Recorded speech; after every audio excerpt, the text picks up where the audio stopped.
Hi, I'm Scott at ediblemusic.com.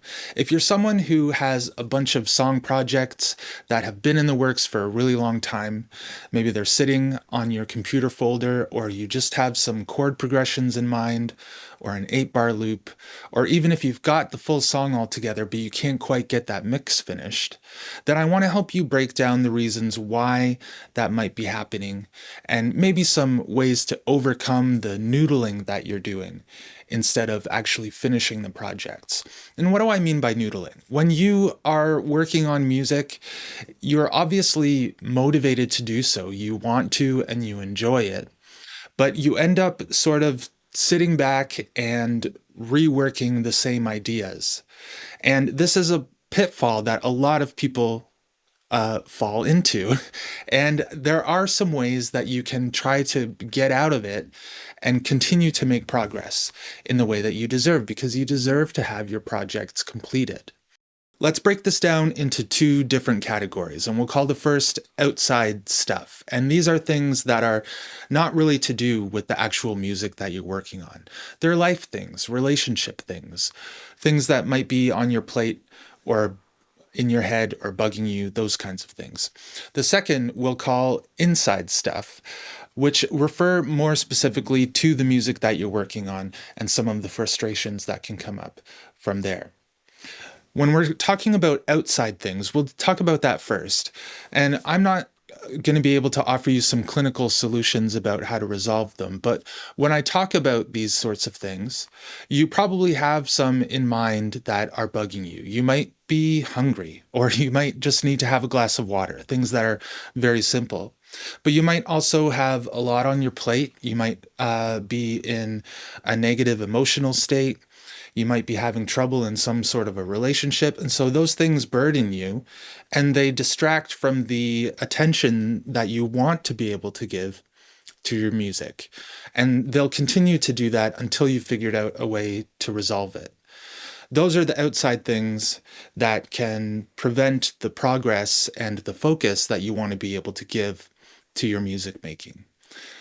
I find the best way is to talk to the person or to whomever or to a person about these kinds of problems and try to work through a way to resolve them. But these are parts of life that, will impact us in the way that we spend our days. And they're important to give our attention to and to try to resolve in a healthy way.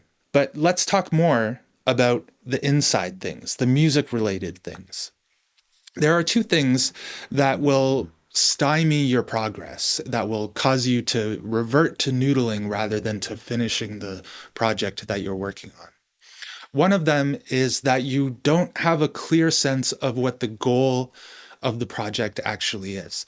And this can come in composition. For example, if you're working on an 8-bar loop, you are not sure what to do next because you've got a loop and it sounds really good, but you're not sure how to turn it into a song. One of the ways that you can do that, and this goes for chord progressions and that kind of thing too, where you have just a fragment of a song, is to try to envision, well, what part of the song should it be? What should come after this 8-bar loop, or what should come before it? How can I modify this and turn it into a moment within the greater narrative of a song? And let yourself be playful with it and see what comes up. And this is why, if you're learning how to mix, I walk you through the process in the 5-day foundation, which goes one stage at a time so that you can break it down. That's the key to getting past those humps of frustration that seem to be roadblocks.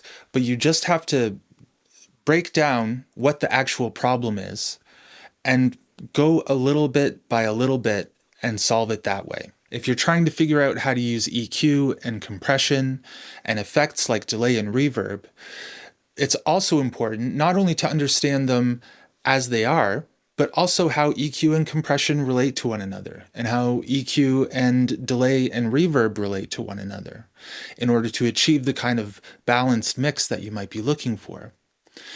So we break things down one stage at a time, but then show you how they are often very closely intertwined in order to achieve the kind of mix balance that you want.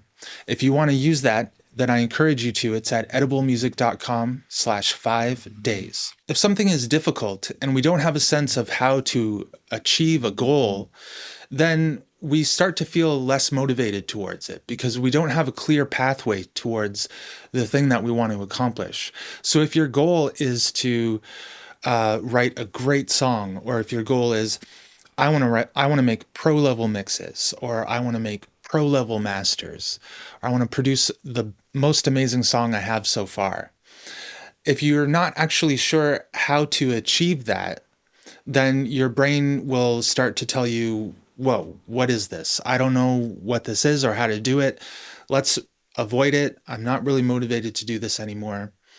Let's choose something else that feels fun and feels easy. Our mind always wants to go towards things that feel easier and more comfortable so that we can avoid the stress and the frustration of having to make progress towards the goals that we want. And it's a lot easier to make those avoidances if the goal itself is unclear. And related to that is that if you are learning and you're making progress, but you come up against something that feels very frustrating and you're not really sure how to solve it, that sort of problem solving is related to the goals that you might have as well. And your mind will tell you, well, this is too hard. I don't know how to solve this. So let's just stop. Let's work on something easier, like returning to this chord progression or this loop that we've got, because it still feels as though we're working on something. But the problem is that the moment that you start to do that, and it'll happen before you even realize it, you start to return to that loop, and you're working on it and working on it, and you'll kind of feel okay in the moment, but afterwards you'll feel kind of worse because you've spent a lot of time, but you haven't actually made the progress that you intended to make when you opened up that project again and wanted to complete that song.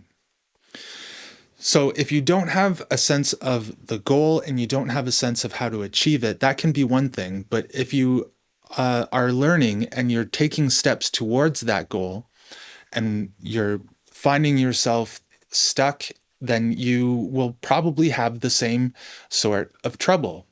And your brain will tell you, I don't really want to do this.